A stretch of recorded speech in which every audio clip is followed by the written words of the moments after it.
Hey everybody, Miley McKay here. It's been a while since I've made a video. I've been meaning to make a new one for quite a while now. I just haven't really had the time. But here I am. The funny thing to note about today, though, is the fact that this is the first time I've ever made a video, or any kind of collection update for that matter, that I didn't record at night, or at the middle of the night, and then freaking put on my channel. Because typically when I do these things, I don't have like a recording schedule or anything like that. I typically just do it I usually just do it whenever I feel like it, and most of the time it's usually at night, when I'm bored and I got nothing else better to do. And so because I've been making the videos at night, like all my other collection updates, except for some of the early ones, like when I first started this channel, those were all during the day, but like my later ones, most of them are at night. Even the last one I made was at night, so got quite a bit to show you guys today anyways, so let's get into it. This first movie that I got in today's collection update recently is The Howling.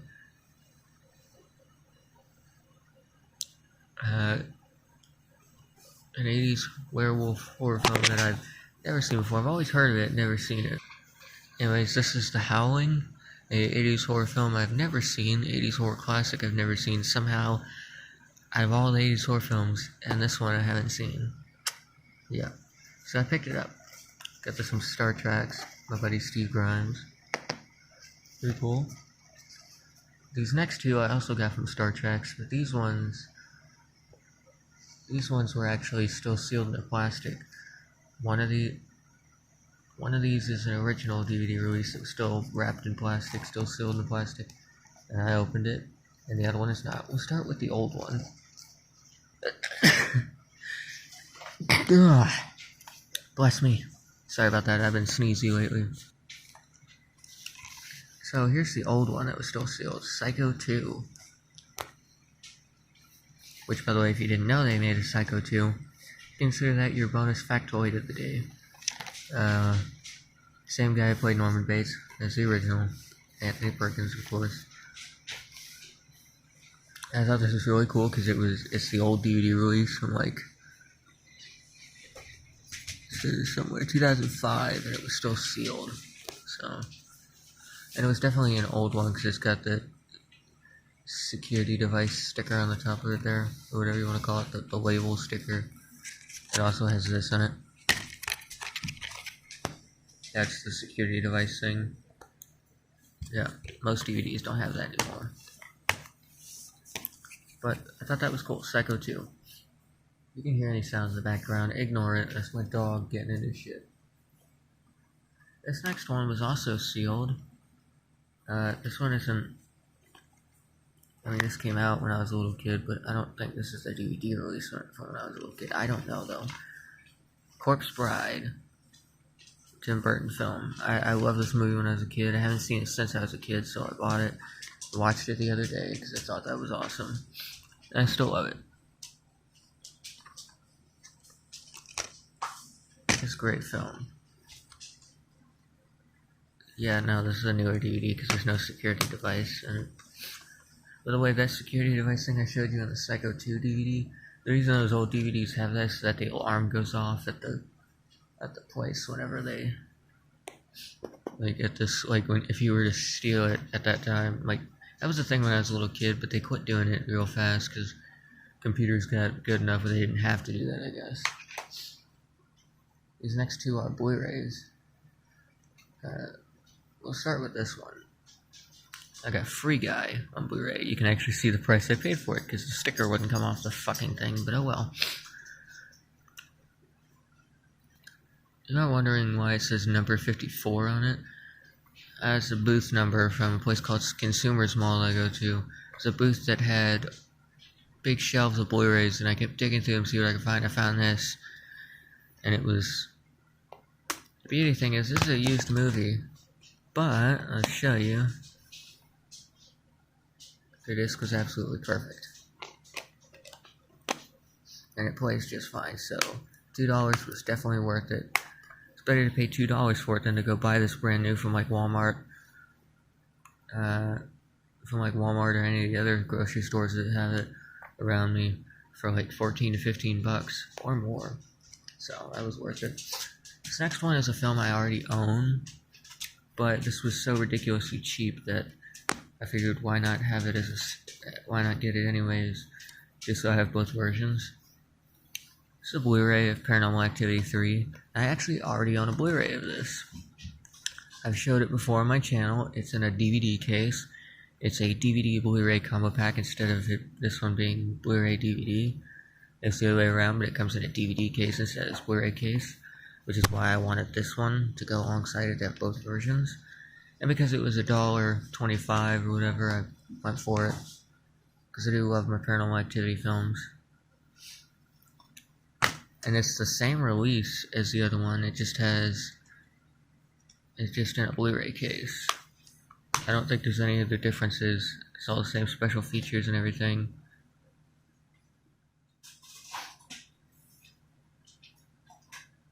Oh, there's a difference for you, actually.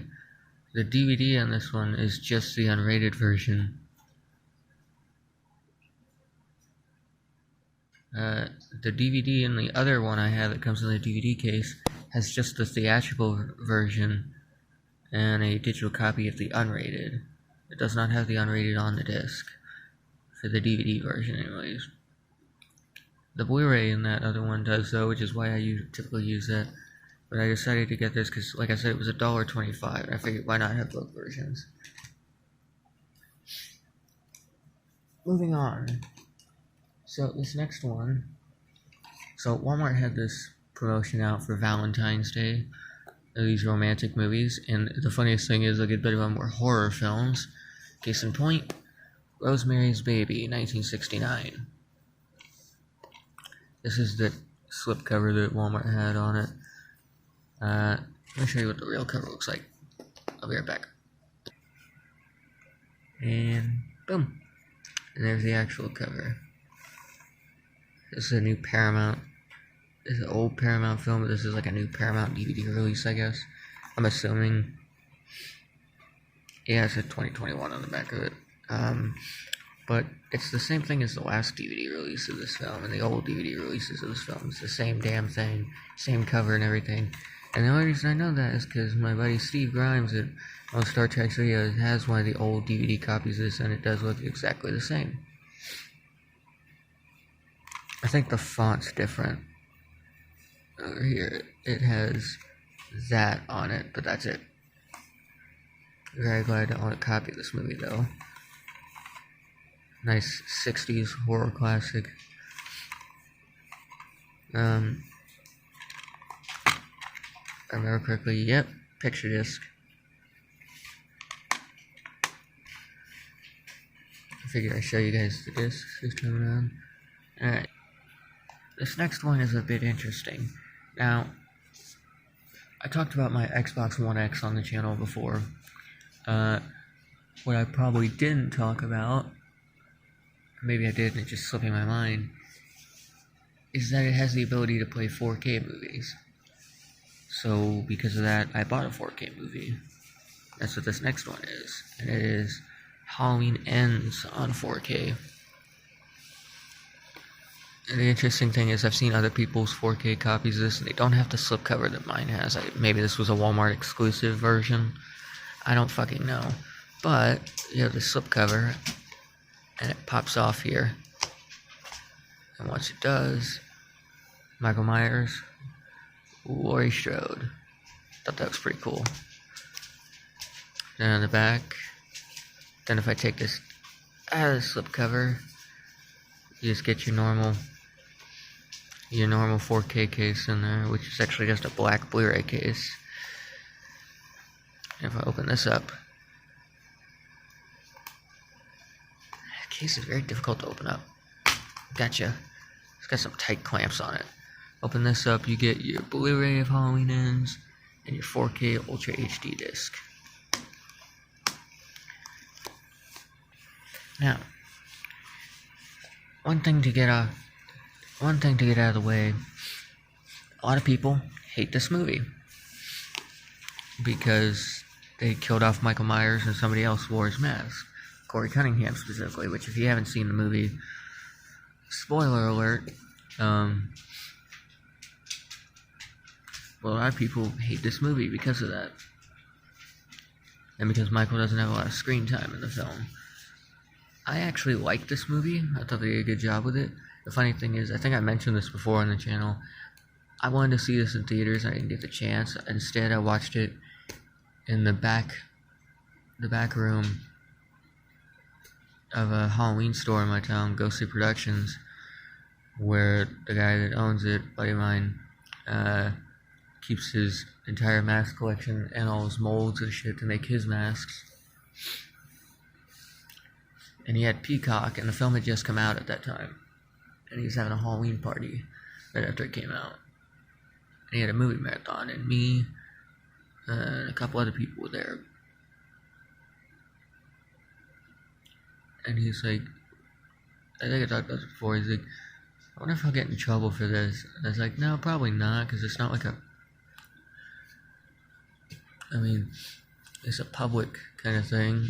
It's like it's a private kind of thing. It's not like you're showing it to the world on a big screen in front of your store. So he played it, and we watched it, and I actually liked the film. But I got this so I could watch it again because I did not get a good experience of viewing the film because there was a guy doing a ghost tour of downtown Owensboro, the town in Kentucky where I live, right at the Green River, I think that's what it's called. Yeah. No, Ohio River, sorry. The Ohio River. Either way. And, there's a guy doing a ghost tour down there because a good bit of the downtown area where I live has a lot of ghost stories and there's a lot of haunted buildings. So he was doing a ghost tour, and him and an entire crowd of people came through the back room while we were watching the movie and interrupted the fuck out of it, which pissed me off. So I've been looking for an opportunity to watch it again because I did actually like this movie. But yeah, my grandmother had me go with her to Walmart a while back because we had to get some groceries, and she always wanted me to pick out my food.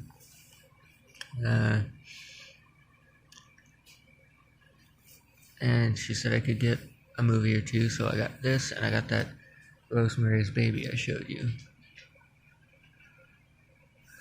This was $26, I think, which is worth it to me. It's not a bad price for 4K. I've seen worse prices. I'm very glad to have it, too, because I've been wanting to get into 4Ks for a while. And I did watch the 4K disc of this on my Xbox. I will tell you this. This is a very dark movie. Like, when you look at it in 4K, it's a very dark movie. It's hard to see certain scenes because it's so dark, but it's really cool that it looks that way. Because it does make it more realistic. Next time I watch this, I'll probably just use the Blu-ray disc in this in my Blu-ray player because it's a little bit brighter, but the 4K is awesome. If I ever have like a setup where I'm in a room where it's completely dark, that would be awesome. Because, yeah, the 4K is pretty cool in this. But again, a very dark movie. But that's because it's not like... Most of the film takes place at night, and even if it doesn't, there's not a lot of lighting in most scenes. So, because of that, it's a very dark film. Overall, I do love this 4K release. I'm very happy with it.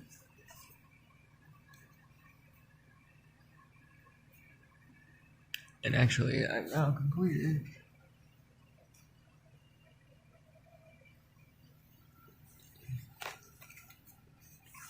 my David Gordon Green Halloween trilogy.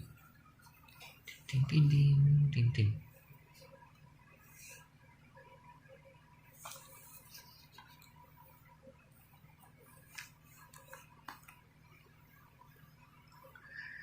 The only thing that's kind of shitty about these movies, to me at least, the only thing that bothers me about these movies is based on stuff I read on the internet about them. all three of them were supposed to take place the same Halloween night in 2018 that these two took place. But I guess because the pandemic and shit happened in the real world that the productions couldn't handle, they had to make this take place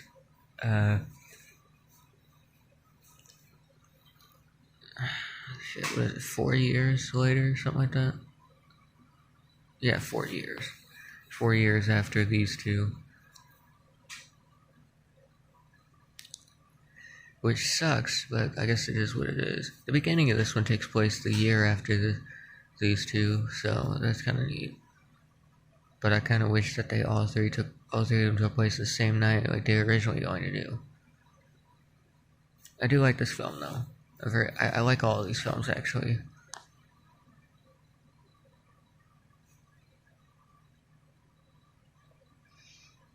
So, I guess that's all I got. Oh, one last thing. I did get a new video game for my system, Resident Evil 7 Biohazard, and I've been playing the shit out of it lately. Very fun game. Although I found out something interesting with the game, like, depending on... There are different outcomes in the game for different things.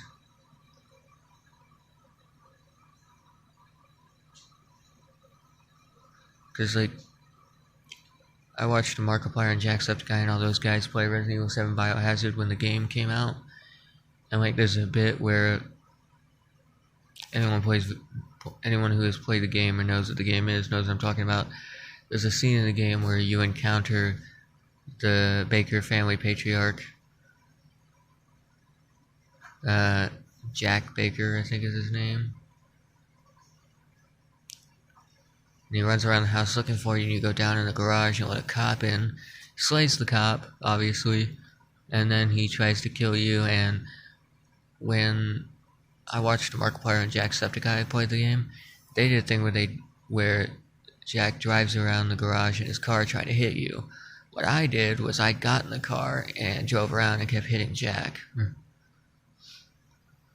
It's pretty interesting because I didn't know there were different outcomes to things like that. It was a really weird thing to find out, but it is what it is, I guess.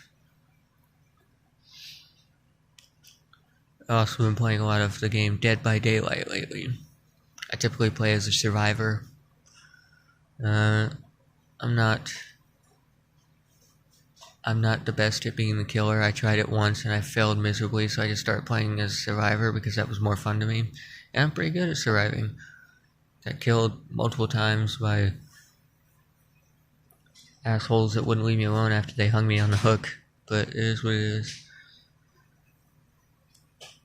Anyone watching this is a gamer and wants to play with me, I'm MileyMick8897. That's my gamer tag.